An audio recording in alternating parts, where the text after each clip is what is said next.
In as much as that I don't remember myself sending this message. Deal with it now, which No. I don't. So this reference to a perception. uBrown Mokhotsi uphike wama ngomlenze omnye sitakazanga athumele eminye imiyalezo kaWhatsApp kuKate Matlala nesetyenziswa njengobungqina kwikomishoni kaJaji Madlanga. Your rumor mill has told you that president is ready to go. There's nowhere where the president is going.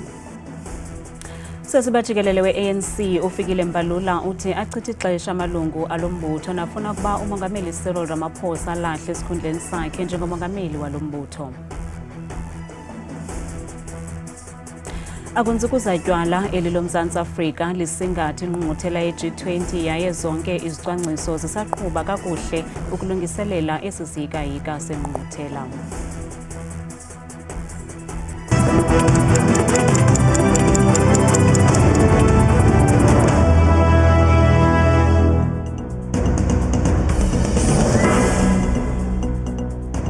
Sinamkeleka indaba zethu ndamendodwa ndamba nophumza siphumba noyitoliki yolwimi lwezandla Bhutani Nzonzondo. Unjingalwazi kwiYunivesithi yaKwaZulu-Natal uMary Dehas uye wangquzulana namalungu ekomiti yesikhawu nephanda izityholo zobuqhophololo phakathi kwinkonzo yesipolisa ukuze emva kokuba unjingalwazi Dehas engafunanga kwaphela ukuveza amagama abantu asebenza nabo nabangodiza amahlebo. Kanti ngaphambili kule komiti umphathiswa wamapolisa uSenzo Mchunu wathi imbalelwano awayifumana kunjingalwazi Dehas nalapho waye wabhakalisa inkxalabo ngebutho lamapolisa eliphanda ukubulawa kwabezo politiko ePKTT ngamafuphi yaba nefuthe kwisigqibo sakhe sokuchitha libutho. Ngethuba bevele phambi kwekomiti yesikhawu umphathiswa wamapolisa okwikhefu elikhethekileyo uSenzo Mchunu wathi imbalelwano zikanjingalwazi Mary Dehas zaba nalo ifuthe lokuba agqibe kwelokuba achithe iqela lesipolisa eliphanda ngeziganeko zokubulawa kwabezopolitiko. uMary Dehas uxelele le komiti ukuba ngokophando lwakhe elibutho yayiyinkcitho yemali.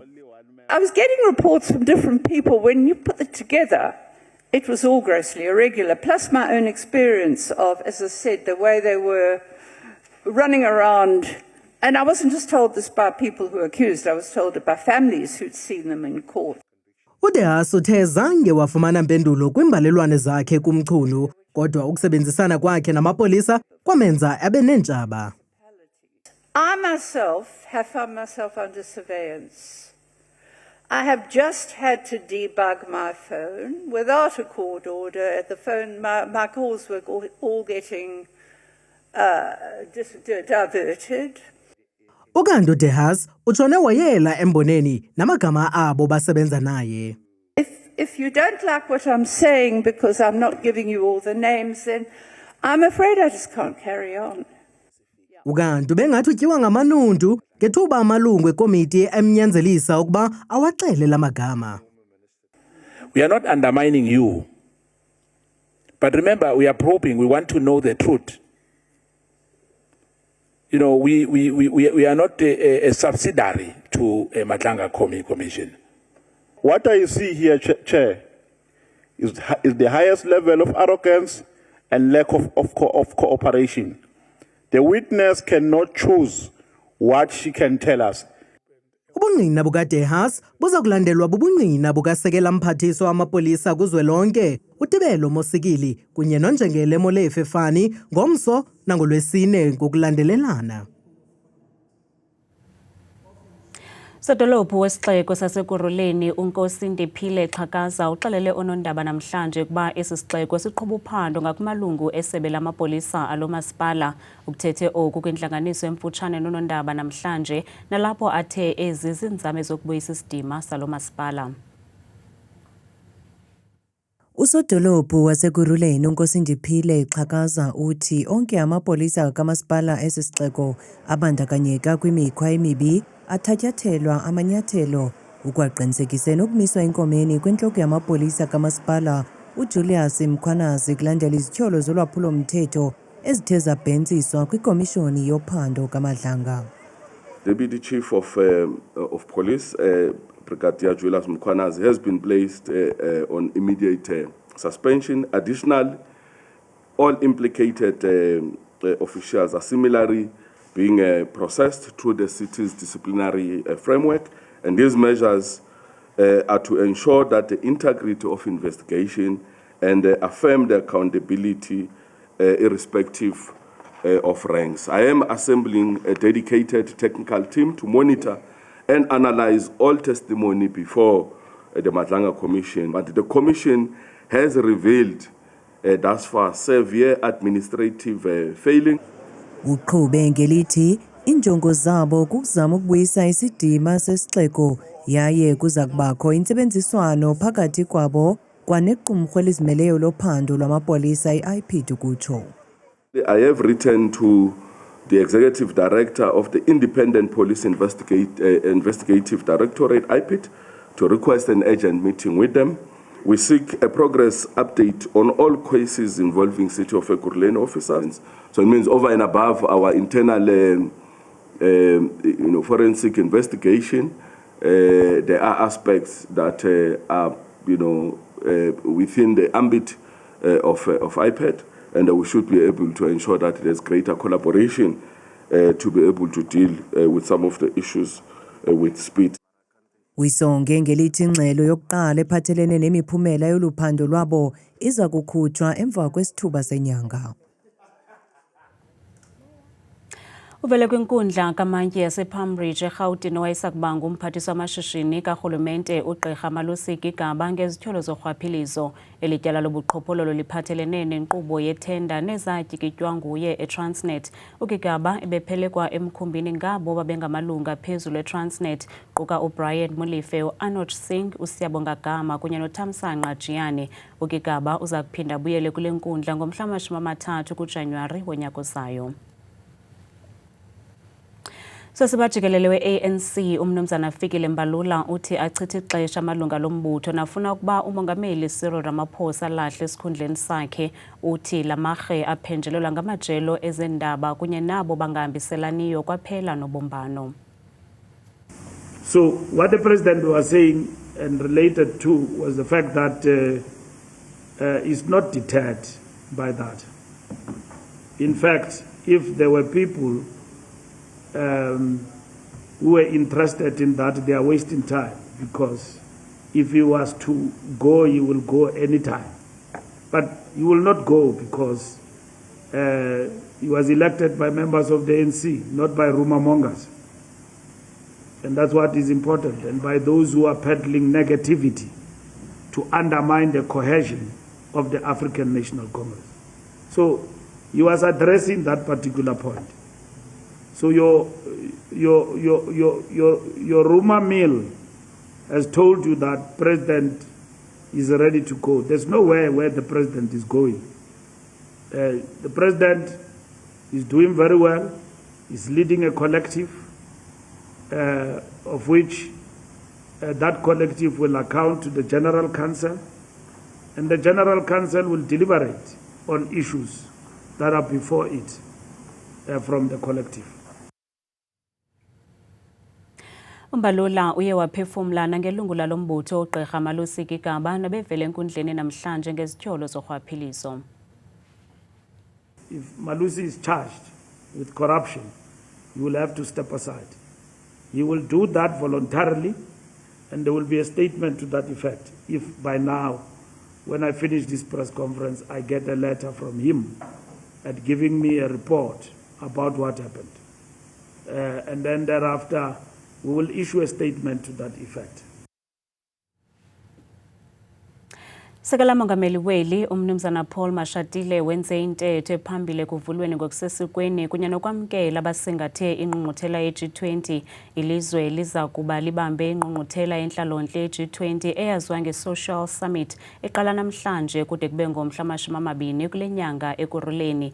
Ingqungquthela yenhlalontle isebenza njengeqonga lehlabathi elinika ingqwalasela selikhulise amazwi oluntu, imibutho kunye noluntu. Uthi oku kunika uMzantsi Afrika ithuba lokudala ingxoxo zomgaqo-nkqubo wehlabathi sekunika abantu abatsha ithuba lokuvelisa uphuhliso loqoqosho olubandakanyayo.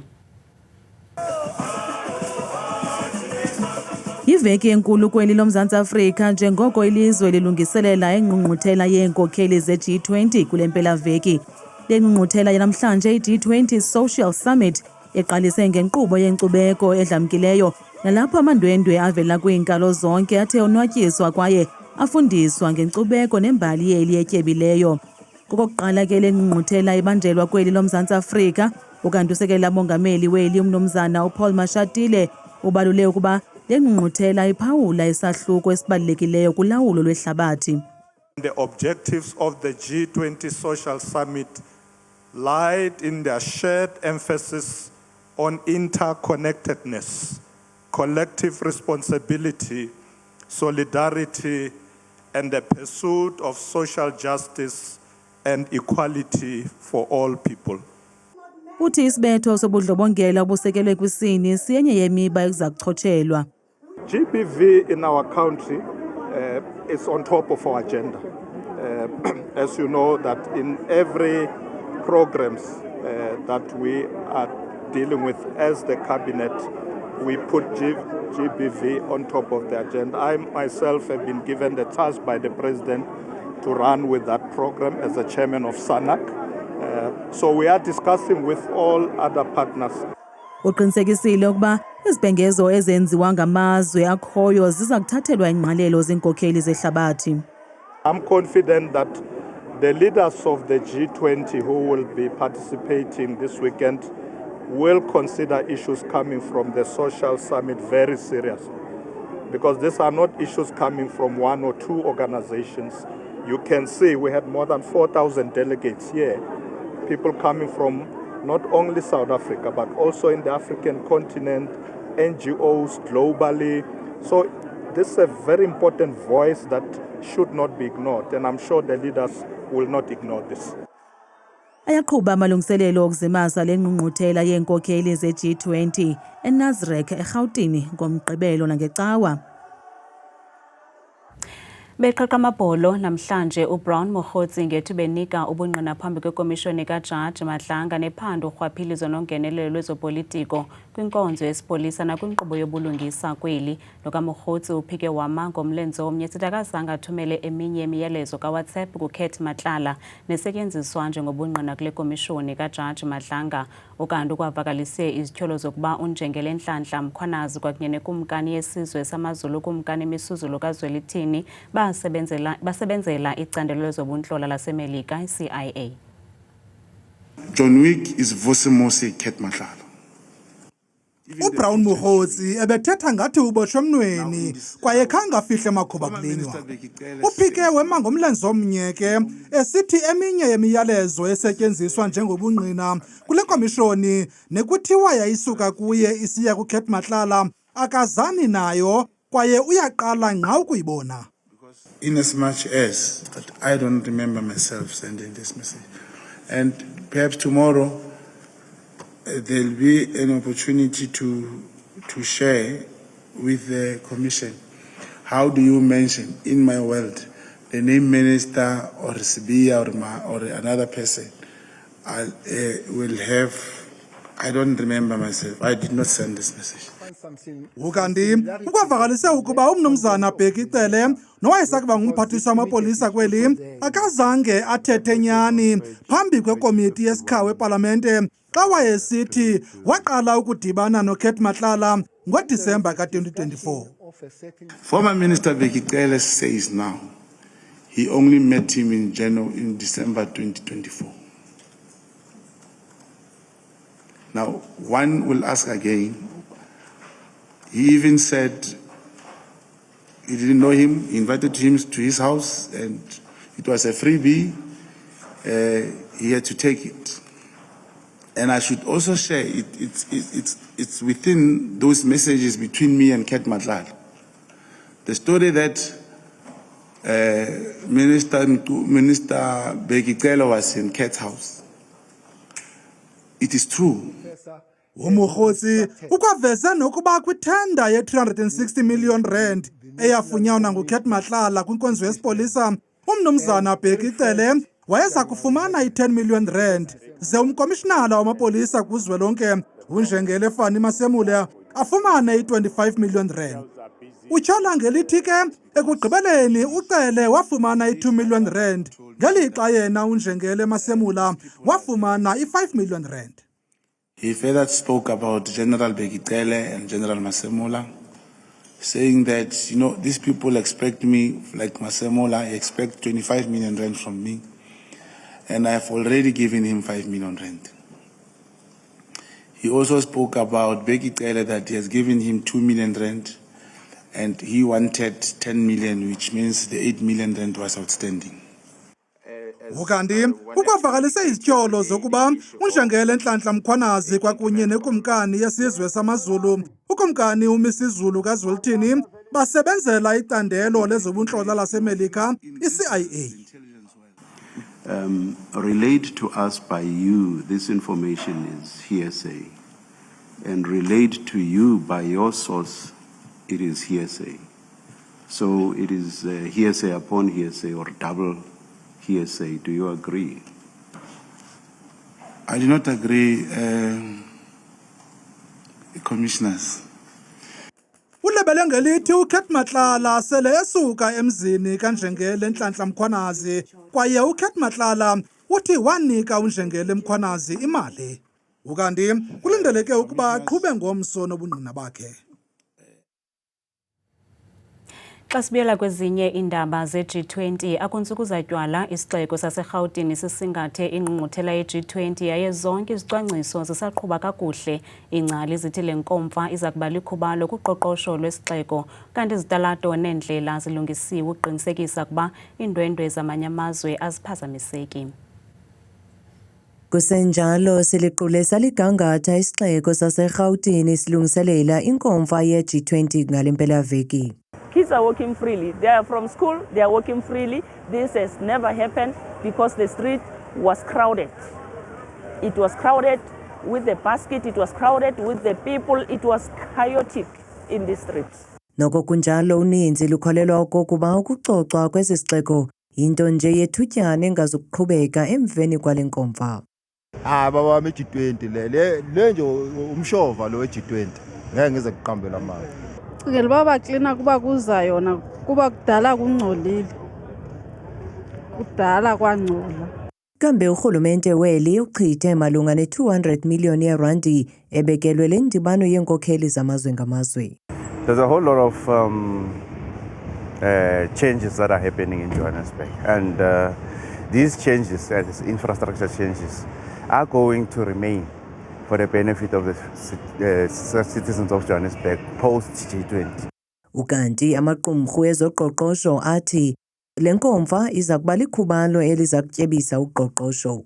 This event will definitely have spin-offs because we will have international companies then looking at setting up their businesses here or factories. So that in turn will also create additional employment as well. And there will be quite a bit of investment in the city as well. And I think the big plus is the amount of new opportunities and new markets that will be created, both import and export side. Xeshikweni abanye abemi beli bekwabona elithuba njengelokuzityandigila ngemingeni yobundlobongela amanina nabantwana beli abajamelene nayo. We're asking people to wear black just in honor of mourning, and then the most key thing I think for us is on the 21st of November at 12 o'clock we want to do 15 minutes of silence for all the 15 women that are killed every single day in South Africa. Kananjalo inkokheli zokuhlala zizikhabile izityholo zokokuba ukuhlaziywa kwesi sixeko ngumoya nje odlulayo. Phinde wasematheni kwakhona kweli umba we-VAR phambi kokuba kuqala unyaka ozayo okuze emva kokuba lo wayesakuba ngusompempe kwi-PSL noyinkokheli ejongene nephulo le-VAR kwiSAFA uDaniel Benet ebetyelele kwelaseSpain mvanje ukuya kuphonononga indlela emiliselwa ngayo i-VAR. I-VAR yaphehlelwa kumazwe aliqela ngomnyaka 2016. Umphathiswa wezemidlalo kweli umnumzana Gayton McKenzie kudala ethembisa ukuba iyeza nalapha eMzantsi Afrika. Ukanti ke ngokokutsho kweSAFA kulindeleke ukuba iqalise ukuvavanywa kweli kwimidlalo ye-semi-finals endebe ye-Nedbank. Zindaba ezimnandi ke ezi kubalandeli bebhola ekhatywayo kweli nanjengoko kudala besenza isimbonono sokuba iyadingeka kwi-PSL. Nantsi Mozulu noThabile Makhaphela.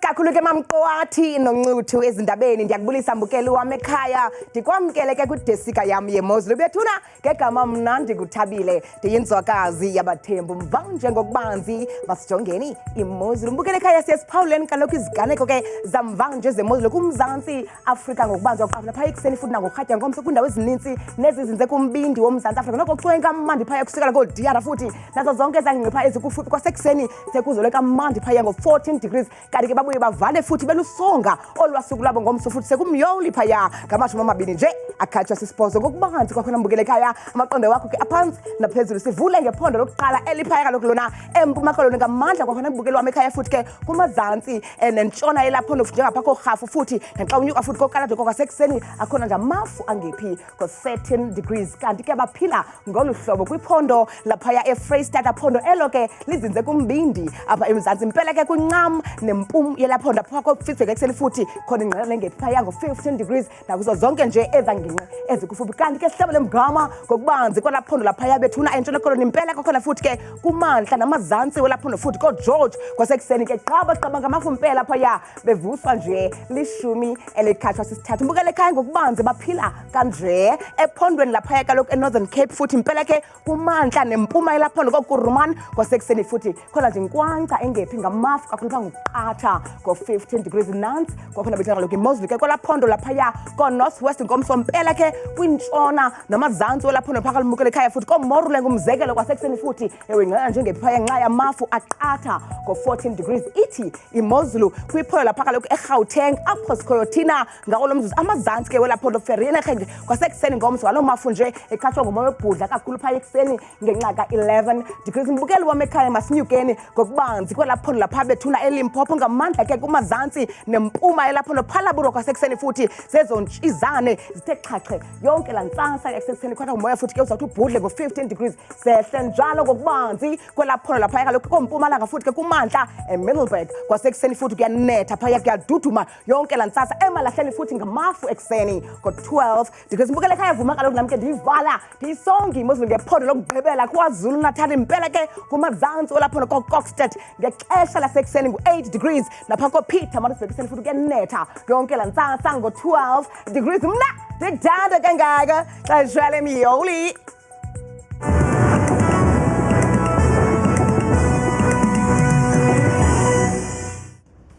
kamnandi mawethu.